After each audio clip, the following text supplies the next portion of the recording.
But first, I want to tell you guys a story about a boy. So this boy was born to a mom who was 17 years old and to a dad who was homeless at the time. Now let's fast forward 2 years when he is at age 2. At age 2, the father's boy left him.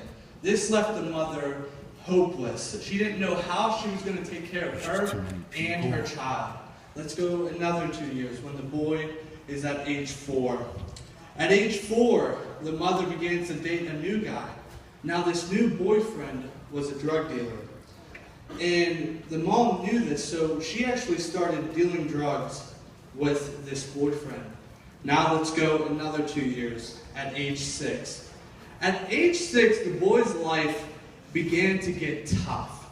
See, the mother was dealing drugs, and so people were going in and out of his house, and she started to become a major alcoholic. You know, the mother was hardly putting any effort into raising the boy anymore. You know, she would feed the boy, she would buy him clothes and everything, but she wasn't putting the right amount of time that the boy needed from his own mother.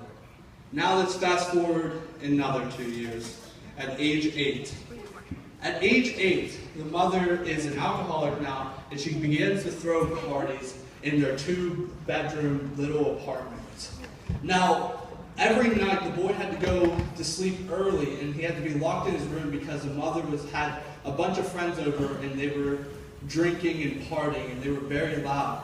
It actually got to a point where this boy had to wake himself up. At age 8, imagine that, 4th grade, he had to wake himself up for school because the mother was up all night partying with her friends that she couldn't get up at 7 in the morning to wake up her own son. Now, you're probably thinking, why did I tell you that story? Look, I'm telling you this story because in East Liberty, the students that I talk to, most students down there could relate to this story in some way when it comes to a father abandoning them, a mother who can't support them.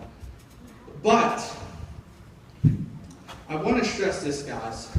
Each campus, when it comes to Wheaton, when it comes to Cranberry, each campus has its own set of problems. If you think about it, Wheaton students may have different problems than North Fayette students. Cranberry students may have different problems than East Liberty students. But regardless of the problems that each campus has, God is always at work in all of our campuses. That's the main theme of this testimony, is that God is always at work. Now, I want to tell you a story about a student who just graduated from our East Liberty Elevate. Now, this student began coming to East Liberty Elevate when he was in 5th grade. It's an actual unique story of how he started to come to Crossroads East Liberty. So one Sunday morning when he was in 5th grade, he was walking down the street, and he looks behind him, and there's this man following him. So he walks a little bit faster. He looks behind him, the man is walking faster. Then the student begins to sprint, and he looks back, and the man is sprinting after him.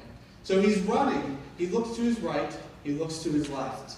And to his left is Crossroads East Liberty on a Sunday morning while they're having service. And he sprints into the doors and sits down right into the service, and he looks behind him, and the man wasn't there. This student literally got chased to church.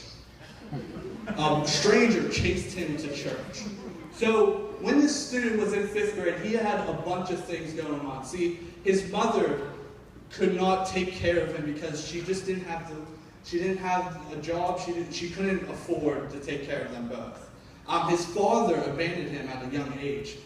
Actually, when he was in middle school too, his brother got shot and killed during a drive-by shooting. I mean, this student saw tragedy after tragedy after tragedy, but he did not stop. He kept going. And I want to tell you guys that this past spring, this student who grew up in this pretty bad environment, he graduated high school last spring. Guys, that is insane for an inner city student. He graduated high school. And not only did he graduated high school last spring, but he got baptized last spring. And so during that baptism, that was his way to say, Lord, you are my everything, I will follow you. And actually today, which is just awesome, I saw this student, and he was walking into one of our Following Jesus classes that we provide here at Crossroads. Following Jesus is just, it gives you the foundation of what it means to follow Jesus. And he is taking that class because he wants to serve other people who either went through the life that he had, and he just wants to show them that somebody loves and cares for him. God is at work in East Liberty.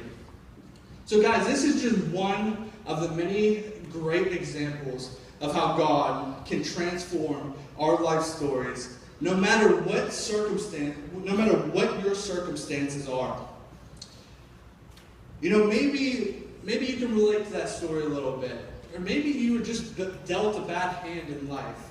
You know, maybe you have parents who are divorced. Maybe you have, I don't know your situation, but I just want you to know that God is at work at North Fayette, God is at work in Wheaton, God is at work in Cranberry, God is at work in Boise, and God is at work at East Liberty.